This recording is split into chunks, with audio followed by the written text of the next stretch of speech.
Good morning students. आज हम a truly beautiful mind इस लेसन का ऐसे टाइप क्वेश्चन आंसर करेंगे।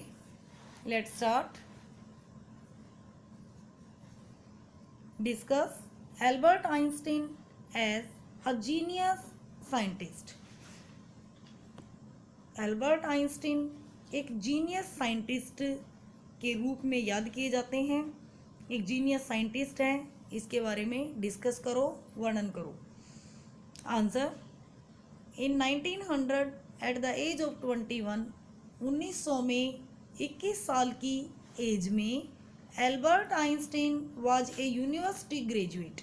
एल्बर्ट आइंस्टीन यूनिवर्सिटी से ग्रेजुएट किया, यूनिवर्सिटी से स्नातक की डिग्री प्राप्त की एंड अनएम्प्लॉयड, लेकिन जॉब नहीं मिली थी, उनको नौकरी नहीं मिली थी। Finally secured a job in 1902 as a technical expert in the patent office in Bern। और अंत में उन्होंने 1902 में उन्होंने ग्रेजुएशन की और 1902 में 2 साल बाद टेक्निकल एक्सपर्ट में, टेक्निकल एक्सपर्ट मीन्स तकनीकी विशेषज्ञ के रूप में बर्न में नौकरी प्राप्त की। His job was to assess other people inventions। उनकी जॉब थी, उनका काम था दूसरे लोगों की इन्वेंशंस, दूसरे लोगों के आविष्कारों को एसेस करना, उनका मूल्यांकन करना।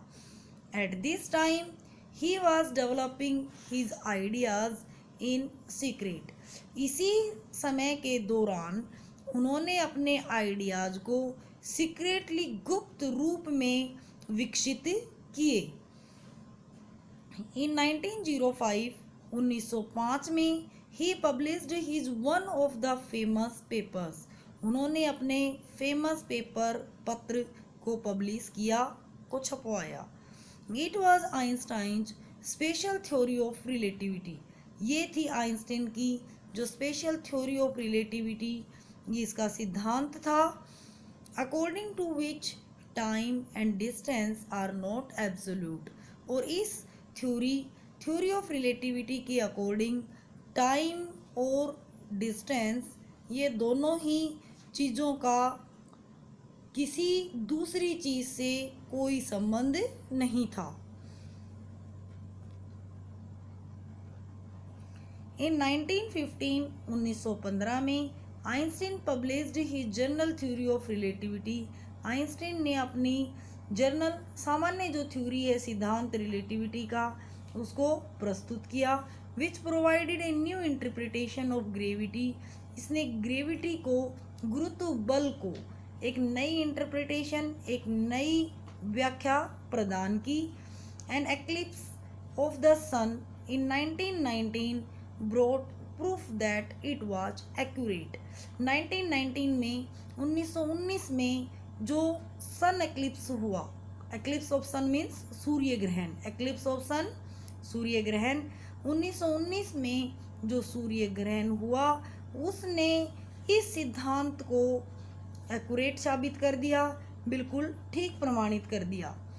The newspapers proclaimed his work. Newspapers ने उनके काम को प्रोक्लेम किया एज ए साइंटिफिक रिवॉल्यूशन, और उनके काम को साइंटिफिक, एक वैज्ञानिक रिवॉल्यूशन का नाम दिया, एक वैज्ञानिक क्रांति का नाम दिया। Einstein received the Nobel prize for physics in 1921। Einstein ने 1921 में फिजिक्स के लिए नोबेल प्राइज प्राप्त किया। He was showered with honors and invitations from all over the world and lauded by the press। उनको ऑल ओवर द वर्ल्ड, पूरे संसार से, ऑनर्स मीन्स सम्मान और इन्विटेशंस मीन्स निमंत्रण प्राप्त हुए, और उनको लॉडेड बाय द प्रेस, और प्रेस यानी मीडिया, समाचार, न्यूज़, यहाँ से भी उनको तारीफ प्राप्त हुई। ये लॉन्ग क्वेश्चन आपने अपनी कॉपीज़ में लिखना है और याद करना है, और मेरे पास में अपना होमवर्क पर्सनल नंबर पर सेंड करना है। Thank you. Have a nice day.